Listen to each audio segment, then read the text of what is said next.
Dear citizens of Nigeria, yesterday, February 3rd, 2021, Nasir El-Rufai, the governor of Kaduna State, made a broadcast and called for the arrest of Sunday EBOGHO for giving out quick notices to people of a certain ethnic group, and also called on elected and public officials to act and speak in ways that promote peace and unity. Now, Nasir El-Rufai does not have the moral authority to make that call, because hardly anybody has made more damaging statements that affect the peace and unity of Nigeria than Malam Nasir El-Rufai. You may recall that on September 8, 2014, Nasir El-Rufai falsely accused Christians of being behind Boko Haram.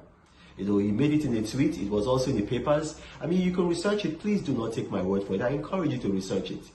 Now, this is a man whose son, on April 24, 2019, called the killing of Igbos sweet.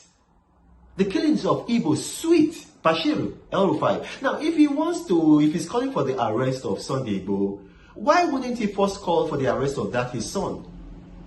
I mean, I don't know, is it that we have short memories in this country?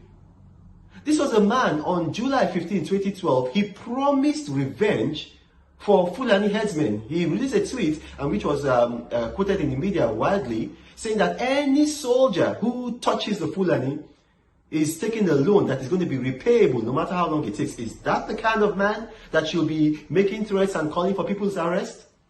2017, certain northern youths gathered in Kaduna, where he is the governor, and gave Igbos quick notices. Have they been arrested? I want you to research it. The Attorney General of the Federation, the Attorney General, Malami, released a statement saying that they could not be arrested due to security implications. His exact words. I want you to research it. Now, Sunday Igboho, it's not that I sanction what he's done, but if the federal government and if Kaduna wants to do anything, then first and foremost, they should ensure justice. Sunday Igboho is a reaction to the injustice in the country, where herdsmen come, they kill, they rape, they pillage, and nothing is done to them. It's with impunity. I'll give you a very good example. My personal assistant lost his father. His father was buried at Fuga in Edo State. Now, his uncle came from America, Atlanta, to attend the funeral. And then he was abducted by herdsmen. They asked for 14 million. We all gathered around, looked around. The 14 million was raised. And what happened? 2 days ago, we found his dead body.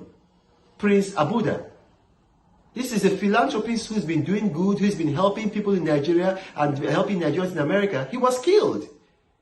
After collecting the ransom, nothing has happened. They don't know who to arrest. And Nasir El-Rufai is now saying that Sunday Igboho, who is protecting people from these kinds of headsmen, should be arrested so that headsmen can continue to kill at random. So you got to think about it.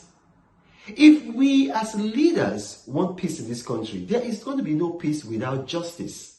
There will be no peace without justice. So I urge Nigerians, circulate this message so that Nasir El-Rufai's misinformation does not get believed by the northern masses, because it's easy for someone like Nasir El-Rufai to deceive the northern masses because they don't have access to a lot of this information. Nasir El-Rufai, even as governor, has made horrible statements saying that even if he made the Pope his running mate, Christians will never vote for him. I want you to research that. Don't take my word for it. Nasir El-Rufai made that statement. There have been killings of Christians, a pogrom going on in southern Kaduna. What has Nasir El-Rufai done? How many people has he arrested? Instead, Nasir El-Rufai admitted that he paid herdsmen money. He paid herdsmen money with public money, and the killings continued unabated. So, fellow Nigerians, we need peace. We need unity. But to achieve that, we need justice. Thank you for watching. God bless you.